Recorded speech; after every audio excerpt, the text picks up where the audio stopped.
Assalamu alaikum wa rahmatullahi wa barakatuh. Bismillah ar-Rahman ar-Rahim.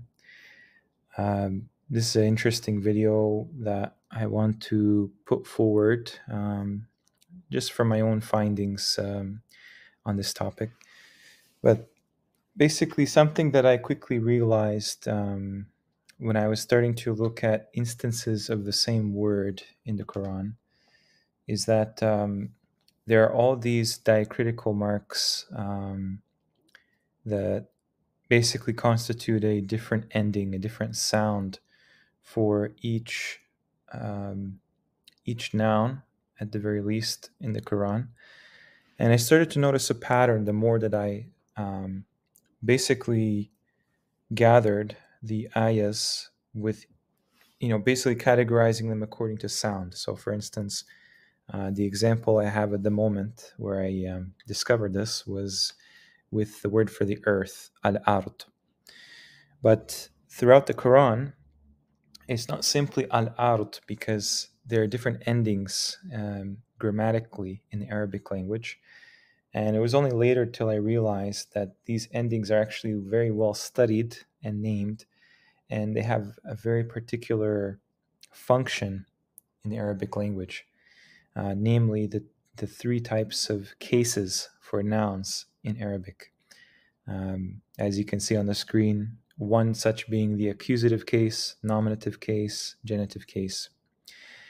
And they coincide with the endings which are either fatha, dhamma, or kasra, respectively. So fatha would be ending with an A or A sound, like arda.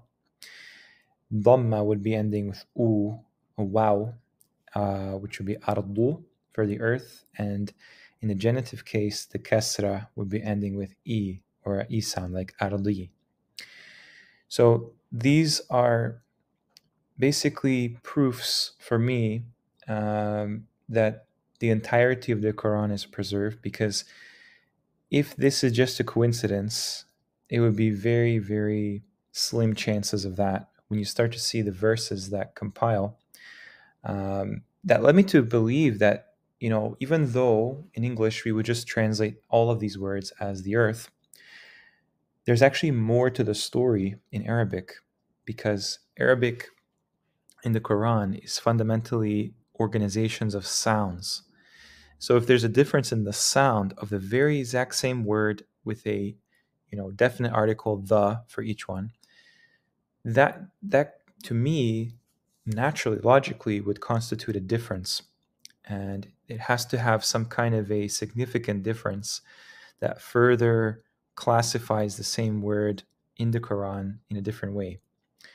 So I was compiling these verses that I'm going to show you, and I noticed something, that when we see these verses, you can see on the screen, it's kind of small, but basically, if you look here, al-ard, the earth, okay, this has a kasra at the end, right? Al-ardi. Look at what the verses detail about this particular one: corruption, creation, Allah's knowledge of the unseen or the hidden realm, the abode, the kingdom, the mulk, malakut, Allah's possession or lordship over this earth, Him being the originator, having signs in the earth, provision, submission, ransom. You can go all the way down. There's devils mentioned with this verse as well, easts and wests. You can see there's tons and tons of ayat, and all you have to do is you have to go back to the Quran and go down the list and classify them, which they haven't done, but I guess that's part of what I'm trying to undergo here. Is you look at this would be arda because it has this fatha marking at the end. This one would be ardu because it has the dhamma, and this one would be ardi, kasra. So if I told you they're talking about three different things of the very same the earth, this would be very interesting news, because then we can contextualize both in time and space, or basically the idea and the experience of that idea in the Quran.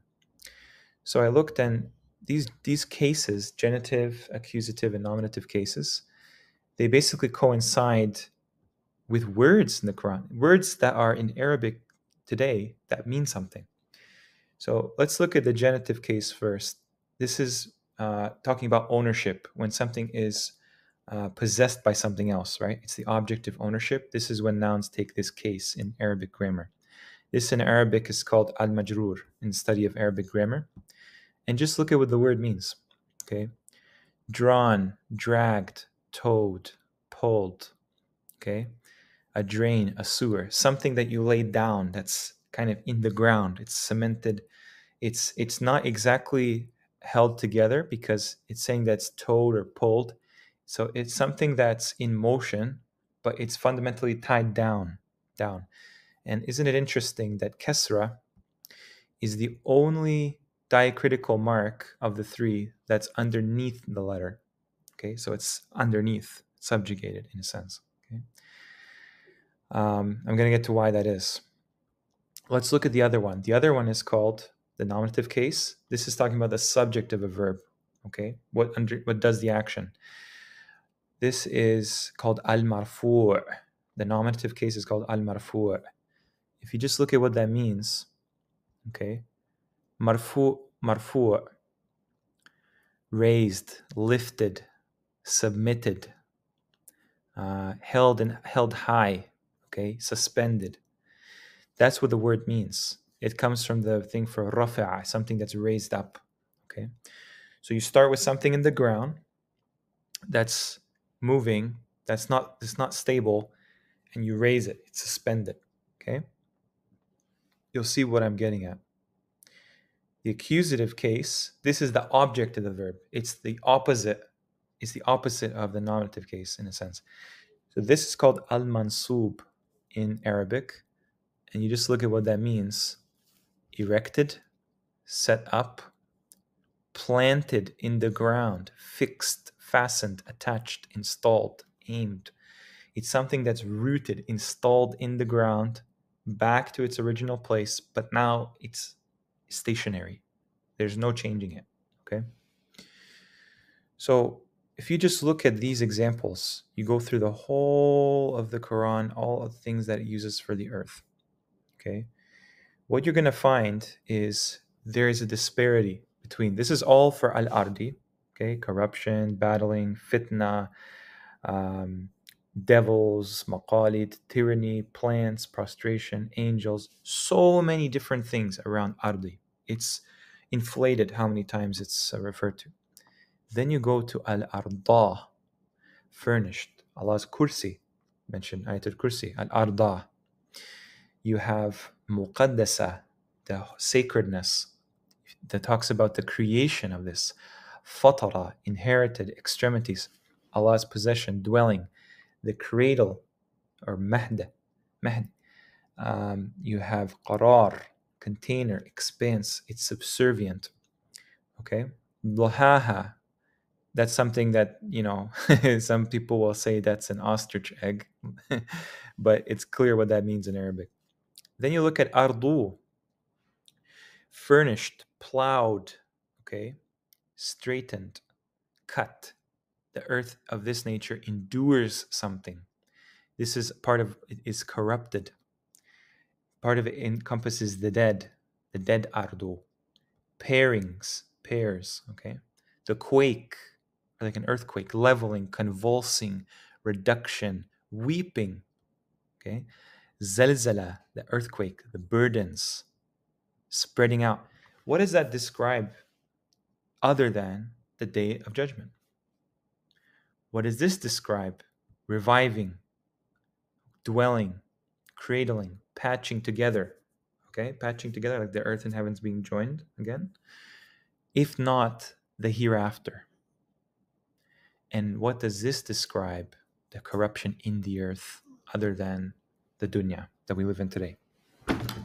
So what it seems to be happening here is these diacritical marks are related to these grammatical cases, and they're related to one of three possible experiences in all of the universe: the akhirah, which is the hereafter, the dhamma, which is the last day, or the last day is Yawm al-Akhiri. So it's the day between the transitional period between the dunya and the hereafter. And the dunya is basically the temporal life that we live in. And I have it right here. Think about what fatha means, okay? What dhamma means. These are words in Arabic to describe these markings. And think about what kasra means. Go back to the root of the word. Kaf, sin, ra is related to breaking, shattering, fracturing, breaking into pieces. Allah says He's going to shatter the reality that we're in, the temporal world. The heavens will fall. There's so much, the earth will split open, right? Breaking into pieces, fracturing. The dhamma, and interesting enough, it's actually like if you think about it, it's underneath the letter that it applies to. So it's subjugated. It's the only one that's underneath of the three. Dhamma is the only one that's in the shape of a waw, or like a loop, a joining. It's above, so it's raised. Exactly what marfu'a means, raised, suspended. And what does dhamma mean? Go to the root. Dhammam, to bring together, to join, to draw together, to contract something. What is that if not the last day? The transitional period between the dunya and the hereafter. It's in the Arabic language. When you talk about fatha, what does that mean? That's the word for the a sound diacritical mark. It means to open, to conquer, to switch on, to turn on, to introduce something. Al-mansub, it's installed in the Arabic vocabulary. The heavens of the gates of the heavens will be conquered. Fath, maftuh. You have the conquest, the day of the conquest, Yawm al-Fatah. You have a surah called Fatah. You have the first chapter called Fatiha to guide us to the straight path that leads to this salvation. Okay? So it became pretty glaringly obvious to me. And you can check the verses. I'm still working on this, hypothesis. But it's pretty concrete that not only does the actual meanings behind the roots that we call these diacritical marks, kasra, dhamma, fatha, not only does it show in that, but it also shows in the names of the cases in Arabic grammar. Al-majrur, al-marfu', al-mansub. Okay? So the dunya is pulled out and dragged. Okay? That's the nature of it. It's all about ownership, because this is the genitive case is about ownership, possessions. That's what this worldly life is about, possessions, ownership. Allah owns us in this life. On the last day, though, that's when everything's subjugated. Everything is held in the balance, suspended. The hour has come, time stops. Space ceases to exist as we know it. The accusative case, al-mansub, means installation. Something comes down. The hour in the Qur'an is anchored. You can look it up. It's anchored. The object of a verb is the accusative case.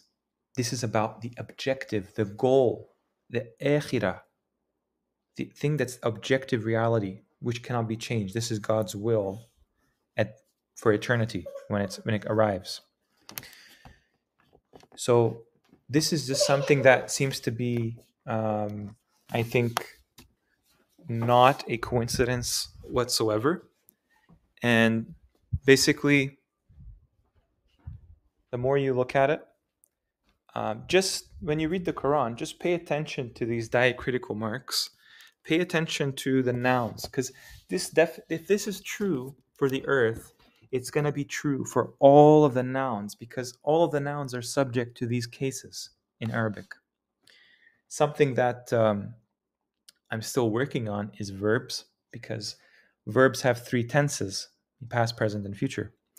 And isn't it interesting that if this would be the case, just think about it conceptually, right?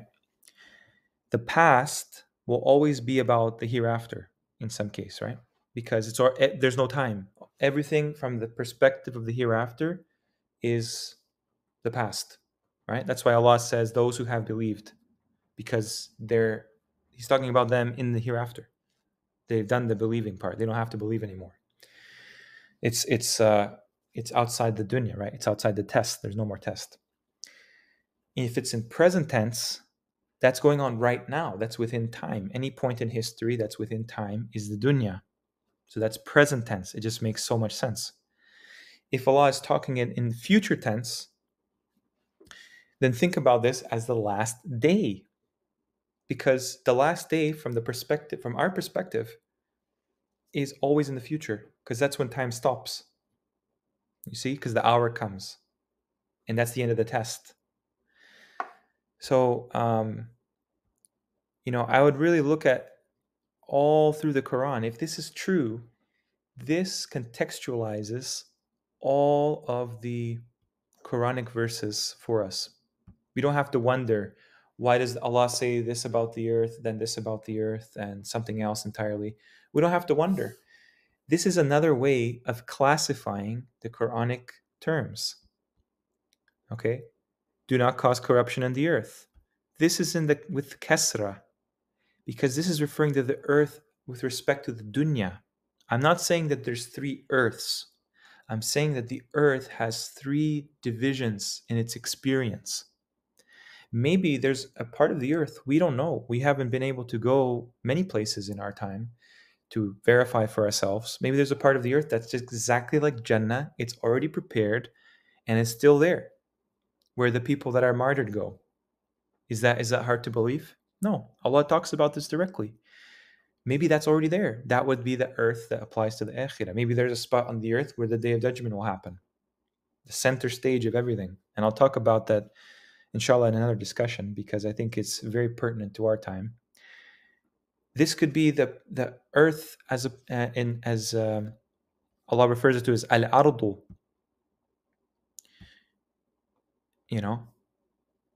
There's something about this, and I know it will be hard to reconcile with the stories that were given about these messengers as they relate to official history.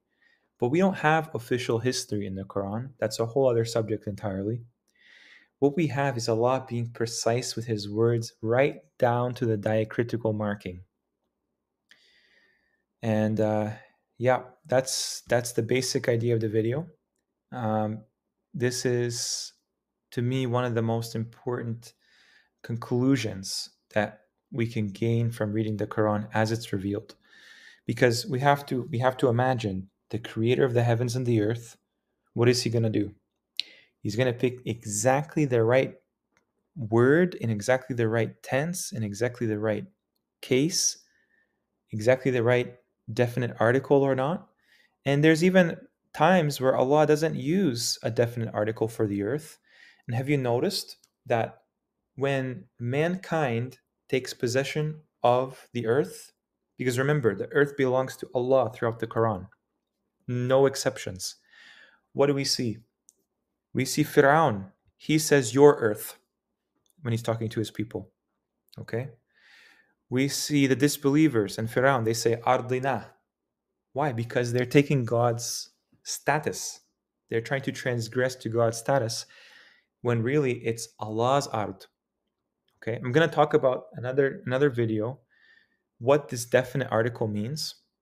So whenever you see the word al, alif, lam, before a noun, really pay attention to that word. That's not something just in your everyday life. That's something that's profoundly important. You cannot conceptualize how profound that is. So I'll give you an example. When Allah says al-ard, whether it's al-ardi, al-ardu, al-arda, He's saying al-ard. What do we see? We see that this actually, if you just to flip that around, al-ardu can easily be, it's like basically taking the inverse function, like in mathematics, of this word. If you were to apply that principle to this word, it would be ardullah. Or if it was al-ardi, ardillah. You see? Al, any noun after it. We'll have to look at this in another video, inshallah. But that to me, what I get from that belongs to Allah exclusively, and it's unlike any other word of that category. Okay?